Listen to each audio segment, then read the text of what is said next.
Salut vous!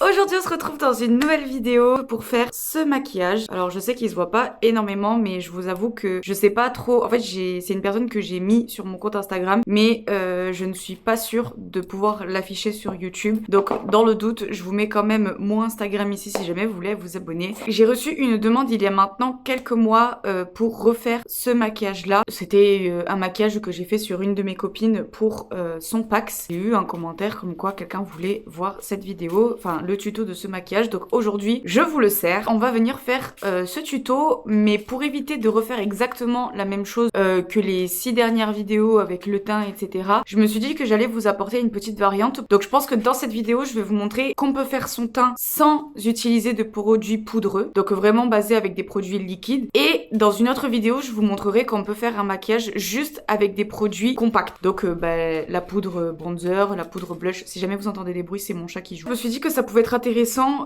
plutôt que de tourner encore une fois, ce sera sur les mêmes avec les mêmes produits parce que comme je vous ai déjà expliqué, je n'ai pas les moyens actuellement de sortir une vidéo avec des nouveaux produits, mais je vais vous proposer quand même deux techniques différentes dans deux vidéos différentes du coup.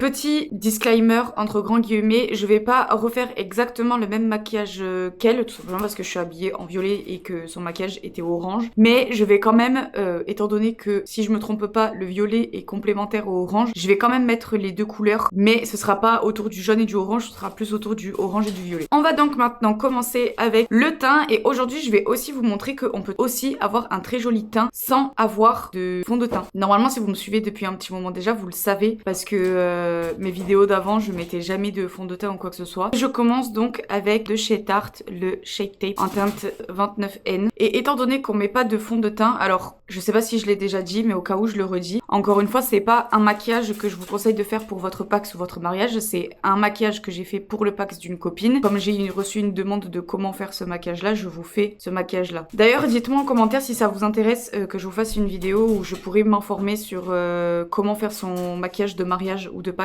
toute seule, parce qu'il y en a certaines qui n'ont pas les moyens de payer une make-up artiste pour ce genre d'événement. Donc du coup si ça vous intéresse, je vous attends dans les commentaires et je vous prévoirai ça. Du coup pour ce qui est de l'anti-cerne, je viens le mettre du coup au niveau de mes cernes. Je viens également cacher la petite tache que j'ai sur les côtés de mes yeux. Je viens en mettre au niveau des ailes du nez ainsi que du menton. Je viens ajouter une petite touche de lumière au niveau de mon Beauty Blender et je viens tout estomper. Si jamais vous avez des taches ou des boutons sur votre teint, donc ça c'est à vous de voir si vous avez envie de les cacher ou non. Mais si jamais vous avez envie de les cacher, rien ne vous empêche de prendre du coup votre anti-cerne et de venir les poser localement parlant. Donc par exemple, moi j'ai des petites taches par-ci par-là, donc je vais venir recouvrir ce petit bouton ainsi que ce petit bouton. Et je m'arrêterai là au niveau du reste du teint. Donc je viens bien tout estomper partout. J'en ai un petit peu mis sur mon nez aussi parce que j'ai le nez vachement rouge. À force de porter des lunettes, j'ai des traces de lunettes, j'ai le nez aussi qui est naturellement assez rouge et du coup ça me permet de venir, en plus d'illuminer, de camoufler mes rougeurs. Je viens aussi illuminer mon front comme je vous l'ai dit précédemment. Une fois qu'on en est là, on va pas commencer à poudrer. Je viens utiliser le Glow Edit Cream Contour and Bronze maintenant de chez Makeup Revolution. Et étant donné que on va venir mettre pas mal de poudre après parce que c'est un make-up où on va pas venir mettre de bronzer compact, je vais venir quand même assez saturer du coup cette zone là. Donc je viens faire un petit point là. En fait je suis venue sortir un petit peu le produit et je viens étaler le produit que j'ai sur le packaging sur le creux de mes joues. Quelque chose que je vous conseille de faire parce que je trouve ça extrêmement joli et je suis d'accord avec Marion Caméléon sur ce point là, c'est pas du tout quelque chose que je respectais avant, mais je vais en fait essayer de positionner mon bronzer sans dépasser en fait le creux de ma joue, donc qui se trouve juste là. Je vais faire en sorte à ne pas le dépasser parce que sinon ça risque de faire une trop grosse barre et c'est pas extrêmement beau à voir. Pas que le bronzer aille jusqu'à votre bouche quoi, faut qu'il soit vraiment positionné localement à ce niveau là. Une fois qu'on en est là, étant donné qu'on va faire un maquillage dans les tons orange ou violet, moi je vous avoue que j'aurais eu tendance à utiliser un blush violet, mais je sais que c'est quelque chose qui risque de... ça va pas attirer tout le monde parce que le violet c'est une couleur qui est très voyante. Donc du coup je viens utiliser un blush qui est assez orangé et pour le coup je vais en utiliser deux. Donc il va y avoir le blush Liquid Blush de chez Beauty Bay en teinte Peaches que je vais venir ajouter ici, ainsi que le Rare Beauty du coup que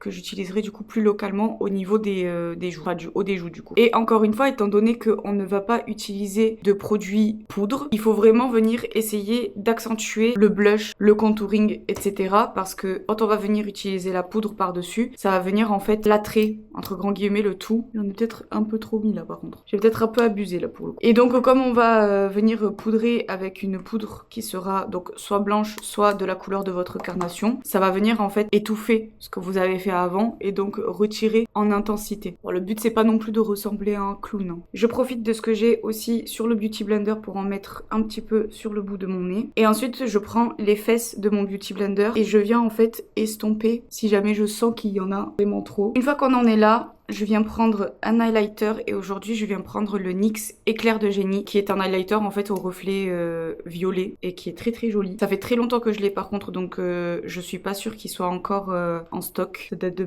je l'ai acheté quand j'avais commencé sur YouTube donc ça date d'il y a 4-5 ans maintenant. Je viens maintenant prendre une houppette ainsi que ma poudre et c'est la Banana en teinte light de chez Makeup Revolution. Il y a absolument plus du tout d'écriteau tellement la poudre elle date. Je prends maintenant mon capuchon et je viens mettre pas mal de poudre parce qu'en fait là du coup on va venir poudrer tout le visage. Donc soit vous utilisez une poudre comme celle-ci, soit vous pouvez aussi utiliser les poudres qui sont compactes, ça dépend de vos préférences pour le coup. Avec le bas de ma houppette, je vais venir re-estomper mon anti-cerne pour retirer les potentiels stries qui se sont incrustés. Et avec ma partie pointue de la houppette, je viens donc poser la poudre au niveau de mes cernes. Pour commencer, on les positionne assez localement parce que c'est les endroits où ça va le plus bouger. Du coup c'est les endroits qu'il faut le plus poudrer, donc c'est aussi au niveau de mes ailes du nez, au niveau du menton, au niveau du front. Et ensuite avec le reste de poudre que j'ai donc dans le bouchon, je viens le poser grossièrement partout. Une fois qu'on en est là, je viens maintenant prendre un gros pinceau comme celui-ci et en fait je vais venir dépoudrer mon teint mais que au niveau des joues, du front pour le moment. Par ici je vais venir estomper. Ici je viens bien intégrer la poudre partout et j'oublie pas les zones comme ici par exemple. Et ensuite une fois que tout ça c'est fait, je viens retirer en dernier les cernes. Et voilà, on a notre teint du coup qui est déjà terminé et on a utilisé que des produits liquides. Une fois qu'on en est là, ça c'est au choix, mais moi j'aime bien quand mon highlighter il est vraiment pimpant et là je trouve que c'est pas assez pimpant. Donc je viens reprendre le même highlighter que tout à l'heure et pareil, encore une fois je viens l'appliquer au doigt et en tapotant pour éviter en fait de faire bouger toute la poudre qu'on a mis en dessous. Et donc là on a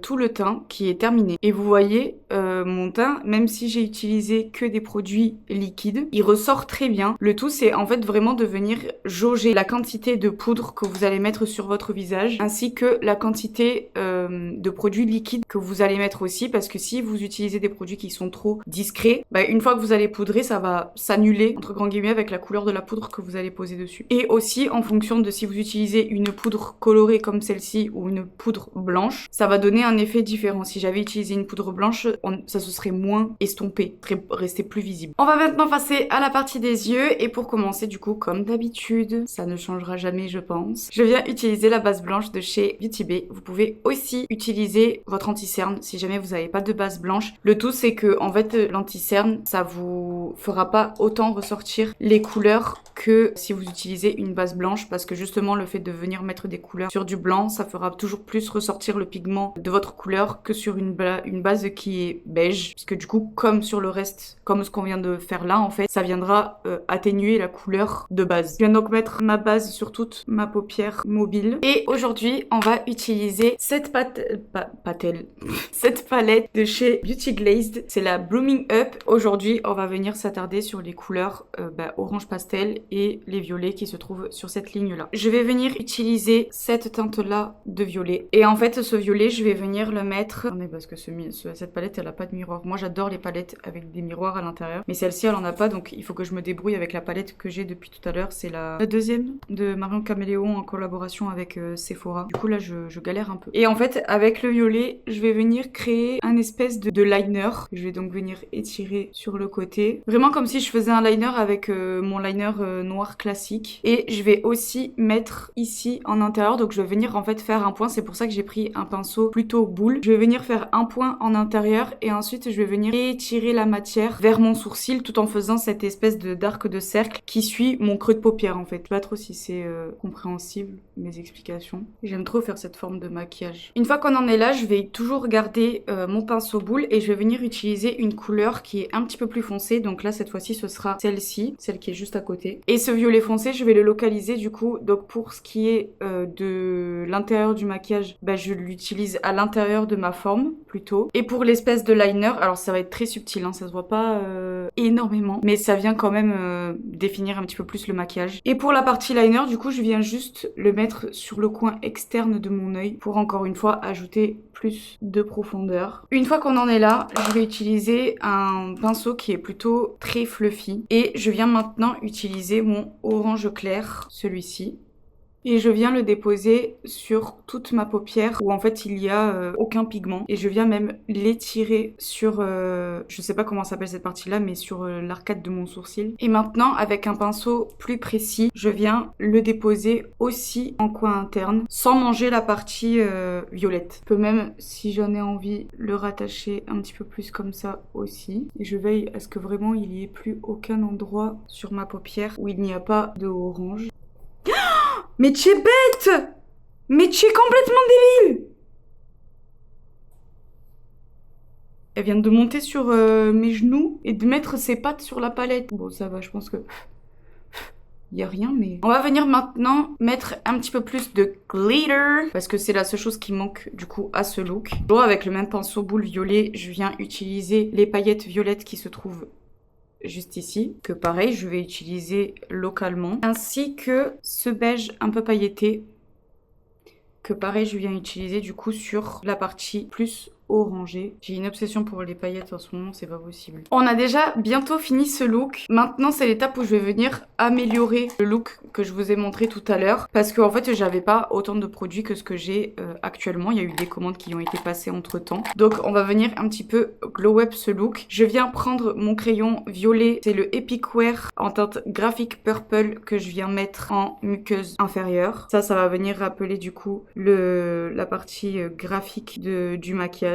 Donc la partie liner ainsi que la partie plus interne. Je viens maintenant prendre le Size Up en waterproof de chez Sephora que je viens appliquer seulement sur mes cils supérieurs. À vous de voir la dose que vous voulez mettre. Beaucoup, pas beaucoup. En haut et en bas, que en haut, que en bas. Moi en ce moment j'ai une obsession pour les deux couleurs de mascara. Donc en général je mets le noir en haut et sur les cils inférieurs je viens mettre une autre couleur. Je trouve que ça ajoute un petit truc et puis en plus de ça, comme c'est à la mode en ce moment, je trouve ça vraiment chouette de pouvoir s'amuser même sur les cils pour les couleurs. Ça existait déjà un petit peu avant, notamment avec les faux cils ou les extensions de cils, où c'était beaucoup plus localisé soit sur deux branches à l'extérieur de l'œil, soit sur les pointes des faux cils ou extensions de cils, bon vous aurez compris. Là maintenant que le mascara existe, permet aux personnes qui ne mettent ni de faux cils ni d'extension de cils de aussi pouvoir s'amuser et ça c'est vraiment chouette. Et maintenant donc je viens prendre le Color Explosion Mascara de chez Wycon Cosmetics. Celui-ci je viens l'appliquer que du coup en bas sur mon ras de cils inférieur. On va maintenant passer aux lèvres et je voulais opter pour quelque chose d'assez coloré mais discret. J'aurais pu venir mettre un big rouge à lèvres violet bien pétant, mais on va venir faire quelque chose d'un petit peu plus tranquille. Je viens prendre mon crayon, donc c'est le Line Loud de chez NYX Cosmetics en teinte Trophy Life, ainsi que le Fat Oil en teinte, ça c'est Traffic Chic. C'est celui qui est un peu dans les teintes violettes. Et donc voilà pour le look.